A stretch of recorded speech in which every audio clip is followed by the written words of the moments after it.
So what is happening, everybody? I was given this Man-at-Arms and I'm super appreciative of that. I am going to do an Anti-Eternia Man-at-Arms. Now, Anti-Eternia, that was actually an audio cassette released in Germany in 1985. So it is kind of, you can consider it canon, I guess. However, that was the only time I think it was really mentioned in the 80s. So I'm going to do a Man-at-Arms because I'm a huge fan of Man-at-Arms for the hero side of things in the Masters of the Universe, and that's what we're going to do. So here we go.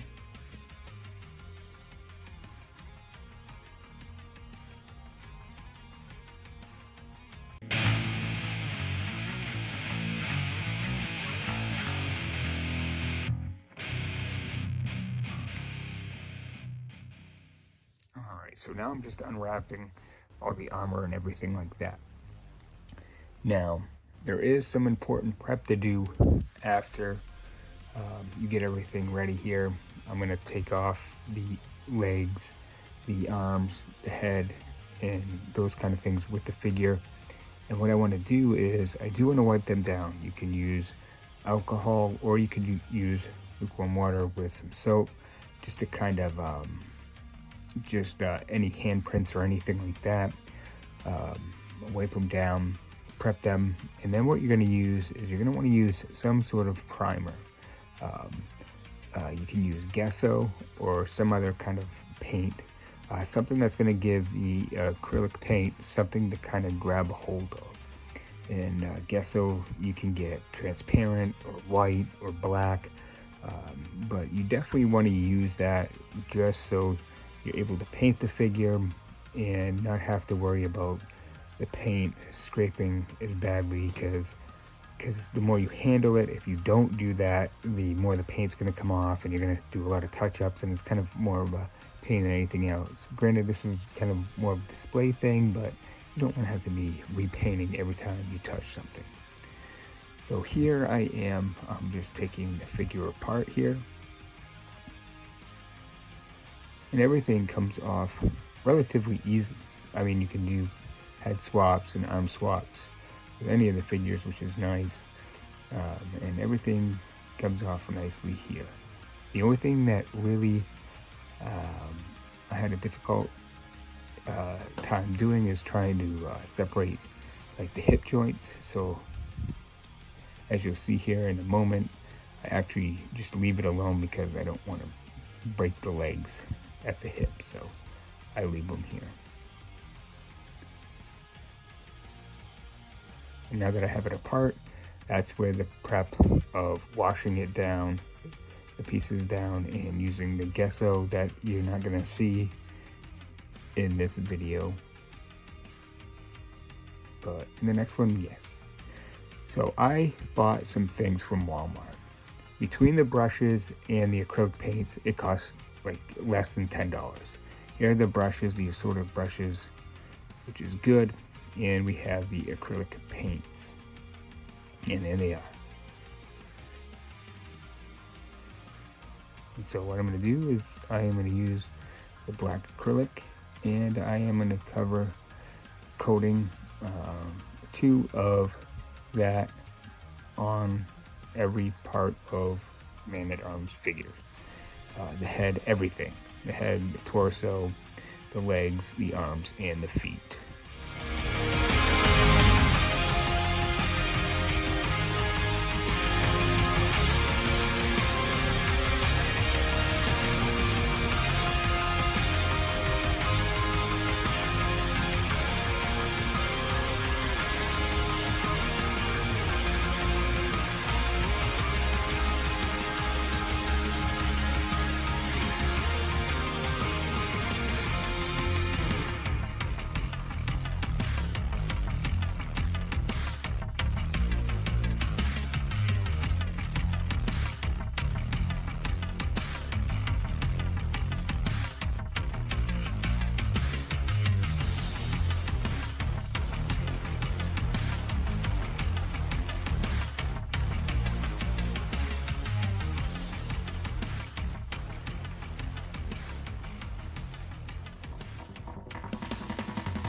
part's painted, now it's time to move on to the armor. Now I am going to paint that black too, and you'll see why in a moment when I add in a different color. The black adds some depth to some of the other colors that I am going to use here.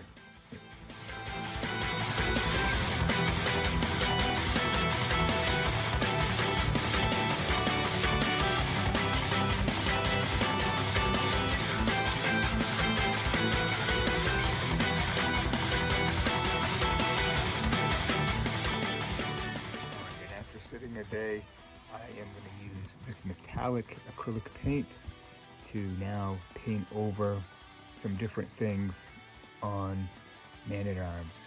It's going to be his armor, and as you can see here, as I go along, it really adds, having that black in the background really adds some depth to this armor, and it makes it, I don't know, the metallic really seem kind of authentic.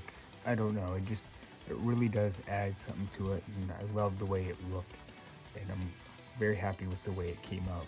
Now I am going to paint this metallic color, all the armor, and as well as Man-at-Arms helmet and his belt.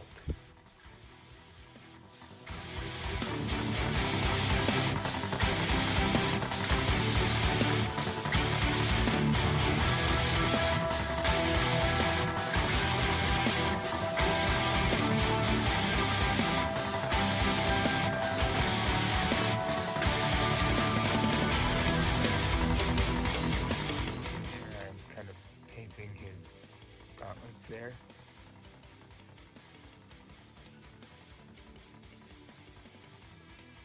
This isn't easy to do while trying to do this on camera, especially when you don't want to mess up too much, because there's a lot of fine detail.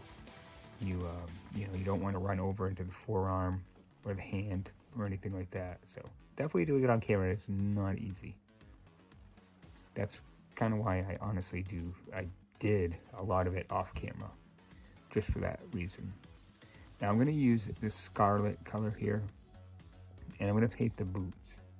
Now this was actually kind of not a good idea, because this red just did not do well on top of the black. It actually made it look not good at all.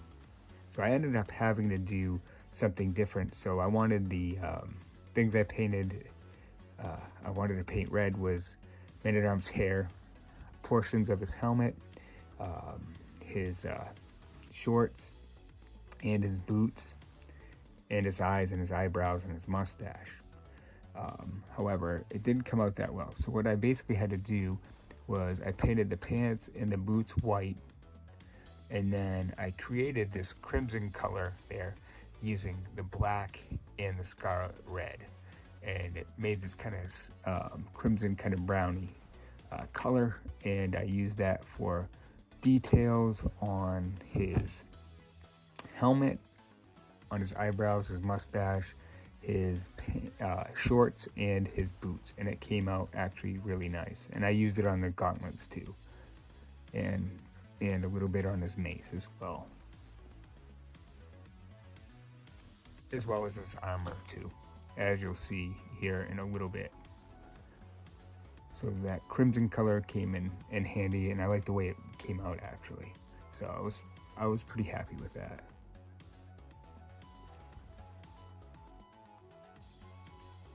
And then it was just a matter of doing little details and touch-ups. As you can see here with the armor, just adding that crimson color, different aspects of it, just to give it a little more detail. And I like the way it came out. Very happy with it.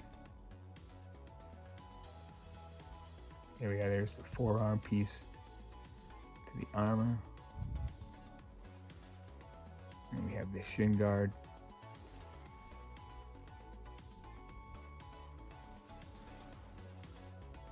That came out pretty good.